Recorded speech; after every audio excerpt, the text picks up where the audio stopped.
અલ-કાયદા સાથે સંકળાયેલી મહિલાની ધરપકડનો મામલો. ઇન્સ્ટાગ્રામ પર સ્ટ્રેન્જર નેશન 2 નામના અકાઉન્ટ પર જેહાદી વિષયો પર વાત કરતી હતી.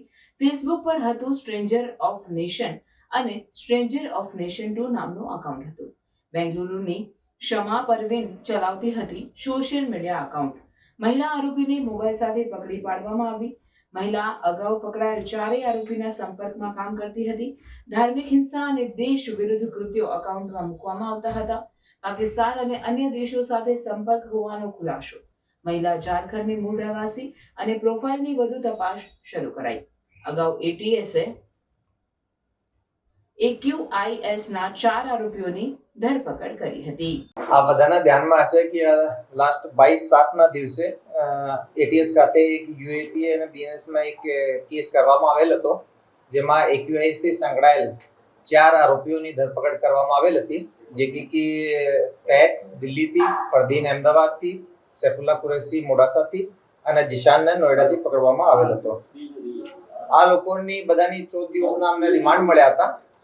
આ રિમાન્ડ દરમિયાન જે ફેક છે એના ઇન્ટ્રોગેશન દરમિયાન જાણવા મળેલ કે આ એક ઇન્સ્ટા અકાઉન્ટ છે સ્ટ્રેન્જર નેશન 2 કરીને. આ અકાઉન્ટના કોન્ટેક્ટમાં છે. આ અકાઉન્ટ મારફતે એ લોકોએ AQIS થી રિલેટેડ કન્ટેન્ટની આપ-લે કરતા હતા અને જિહાદી મુદ્દાઓ પર ડિસ્કશન્સ એ લોકોએ કરતા હતા. આ ઇન્ટ્રોગેશન આધારે અને એના જે વિડીયોઝ હતા એ વિડીયોઝને ડીપ સર્ચ ઇન્ટરનેટમાં કરતા અમને અમારી જે ટીમ છે એ ટીમના ઇન્સ્ટા અકાઉન્ટ મળી આવેલા, જે કે સ્ટ્રેન્જર્સ નેશન 2 અને સાથે સાથે આનાથી જ રિલેટેડ જે ફેસબુક પેजेस છે સ્ટ્રેન્જર્સ ઓફ ધ નેશન અને સ્ટ્રેન્જર્સ ઓફ ધ નેશન 2. આ ટોટલ 3 અકાઉન્ટ, 2 ફેસબુક ઉપર અને 1 ઇન્સ્ટાગ્રામ ઉપર અમને મળી આવેલો. આ બહુ પોપ્યુલેટેડ ઇન્સ્ટા અકાઉન્ટ હતો.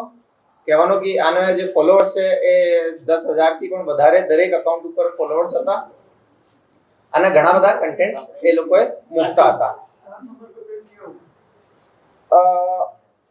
એક ટેકનિકલ ટીમ એસપી સિદ્ધાર્થની અધ્યક્ષતામાં બનાવવામાં આવેલી, જેમાં DYSP Harsh Upadhyay, Madan Ojha, Manal Shah, RC Vadvada, PR Vasava, police constable Ravi Desai વગેરે રહ્યા. એ લોકો દ્વારા ટેકનિકલી આ અકાઉન્ટ હોલ્ડર્સ કોણ છે એ બાબતમાં ડિટેલ્સ શોધવામાં આવેલી. જાણવા મળેલ કે આ જે અકાઉન્ટ છે બેસિકલી ત્રણેય અકાઉન્ટ એક શમા પરવીન રહે આરટી નગર બેંગ્લોરમાં રહે છે. આના ડીપ સર્ચ કરીને આની ડિટેલ્સ, આના ફોન નંબર્સ, આના ડિટેલ એડ્રેસ વગેરે બધું આઈડેન્ટિફાઈ કરવામાં આવેલો.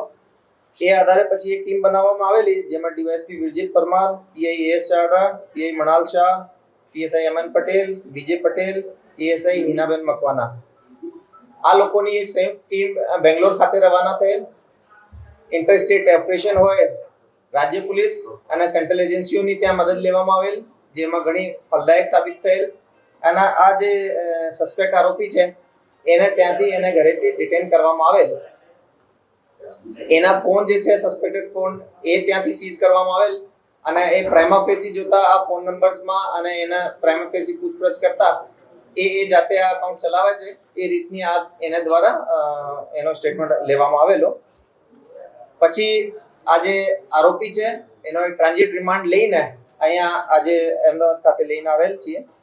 આનો જે ઇન્સ્ટા અકાઉન્ટ છે એના આગળ ચેક કરીએ તો અગેન એમાં અલ-કાયદા ઇન્ડિયન સબકોન્ટિનેન્ટલ લીડર મૌલાના આસિમ ઉમરના જે જેહાદી ભાષણો છે, જેમાં એ ગઝવાએ હિન્દ ડિક્લેર કરવાનો, હથિયારબંધ વિપ્લવ કરવાનો, ધાર્મિક આધારે હિંસા ફેલાવવાના, એન્ટી નેશનલ એક્ટિવિટી કરવાનો, આ બધા રિલેટેડ કન્ટેન્ટ આના દ્વારા મૂકવામાં આવેલ છે.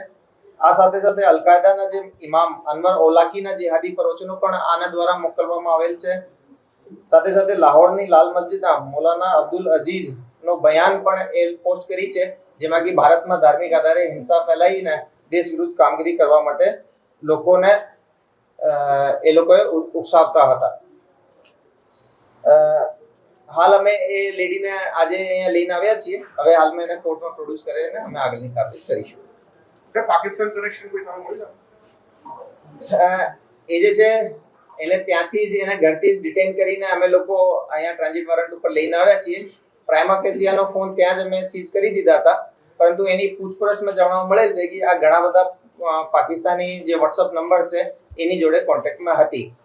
સાથે સાથે પાકિસ્તાન સિવાય પણ બીજા કન્ટ્રીઝ જોડે પણ એના સંપર્ક છે, આ એના દ્વારા બતાવવામાં આવેલ હતો. સર સોશિયલ મીડિયા પર કેટલા સમયથી આ પ્રકારને કોન્ટેન્ટ મૂકતી હતી અને કેટલી સક્રિય હતી?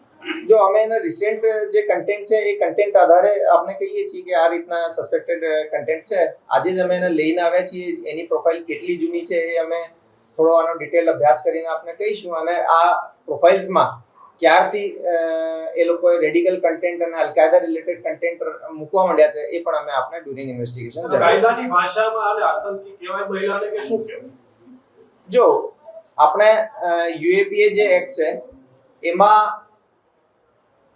વિભિન્ન જે સેક્શન છે એમાં કોઈ પણ ઓર્ગેનાઇઝેશન હોય એના ટેરરિસ્ટ ઓર્ગેનાઇઝેશન તરીકે ડિક્લેર કરવાની એક પ્રક્રિયા છે.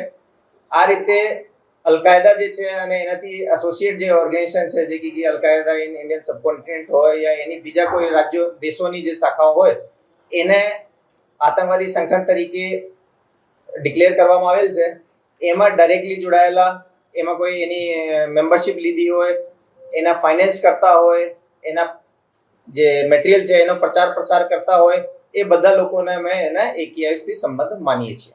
ચારે આતંકીઓ જોડે આ મહિલા સંપર્કમાં હતી અને કઈ રીતે એને માર્ગદર્શન તમામ પૂરું પાડતી હતી? જો હાલ સુધીની અમારી તપાસમાં એ જે ફેક જે હતો, જે કે અમે દિલ્હીથી લઈને આવ્યા હતા, એ આને બહુ વધારે એક્ટિવ કોન્ટેક્ટમાં હતો.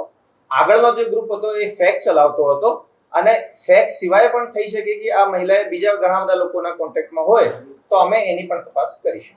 એવા મહિલા પોલીસથી બચવા માટે કયા પ્રકારે કોન્ટેક્ટ કરતી હતી, કેવી રીતે કોન્ટેક્ટ કરતી જેથી કરી પોલીસથી બચી શકે? બેસિક આ છે કે ભાઈ આ જે મહિલા છે એના દ્વારા એ જે હું આપણે જે આઈડીઝ ની વાત કરી, એ આઈડીઝ છે એ એના નામે ન હતી. જે બેસિક પ્રિકોશન્સ રાખવા જોઈએ એ પણ એનો ખ્યાલ રાખતી હતી. ઘણી વખતે આમાં જે કન્ટેન્ટ છે એ બહારથી પણ મૂકવામાં આવતા હતા. મારે કહેવાનો મતલબ આ છે કે વિદેશોથી પણ એની આઈડી ઉપર કન્ટેન્ટ મૂકવામાં આવતો હતો. તો જે બેસિક પ્રિકોશન્સ છે આ એના દ્વારા લેવામાં આવતો હતો. પણ તેમ છતાં જે ગુજરાત ATS ની ટેકનિકલ ટીમ છે, જેમાં ડીએસપી અને એસપી નો માર્ગદર્શન છે, એ ઘણી જ કેપેબલ છે. ટેકનિકલી આ લોકોએ જેટલા પણ એ લોકોએ આરોપીઓ આવા સોલ્યુશન વાપરતા હોય કાનૂનની નજરથી બચવા માટે, એને પણ એ લોકોએ કોઈને કોઈ રીતે સોલ્યુશન કાઢીને જે રિયલ યુઝર છે એને આઈડેન્ટિફાઈ કરી લે છે. સર, તમારા ઘરેથી શું મોબાઈલ છે, અન્ય અંદાજે વસ્તુ શું મળી આવે? એના ઘરેથી મોબાઈલ સિવાય લેપટોપ વગેરે મળી આવેલ છે. એને અમે હાલ FSL મોકલવાની તજવીજ હાથ ધરી છે. સર, એનો કોઈ ગુનાહિત ઇતિહાસ છે? નહીં, હાલ સુધીમાં અમારી તપાસમાં એવું એનો કોઈ ગુનાહિત ઇતિહાસ જણાઈ આવેલ નથી. અને બેકગ્રાઉન્ડ શું છે? કેટલું ભણેલી છે? મૂળ ક્યાંની રહેવાસી છે? આ મૂળ ઝારખંડની રહેવાસી છે અને આ કોમર્સથી BCom ગ્રેજ્યુએટ ભણેલી છે. સાહેબ, ઝારખંડના નક્સલવાદી ગ્રુપમાં જોડે હોવાની એક વાત સામે આવી હતી. ઉલ્ફા નામનું જે આતંકી સંગઠન છે તેમાં પણ એ મેમ્બર હોવાની શું હકીકત છે? નહીં, અમારી તપાસમાં એવું કોઈ પણ હાલ આવેલું નથી. અમે અમારા જે AQS થી રિલેટેડ કેસ છે એના બાબતે જ અમને હાલ સુધી જાણકારી છે. સર, પૈસાની કોઈ લેતી હતી? એ બાબતમાં અમે તપાસ કરીશું. એના આજે અર્લી મોર્નિંગ જ અમે બેંગ્લોરથી અહીંયા લાવ્યા છીએ અને વિથ ઇન ડ્યુ કોર્સ અમે આપને બધું જાણકારી શેર કરીશું. એના હું કીધા આપને એના ફોલોઅર્સની સંખ્યા બહુ વધારે છે. એના જે ઇન્ડિવિજ્યુઅલ ચેટ્સ છે એના ઉપરથી પણ ઘણી બધી ડિટેલ્સ બહાર આવશે, જે સમયાંતરે હું આપને બતાવીશ. સર, બેંગ્લોરમાં આના પરિવારમાં કોઈ જોડે રહેતું હતું? કોણ હતું? કોઈને ખબર હતી કે આવું કરે છે?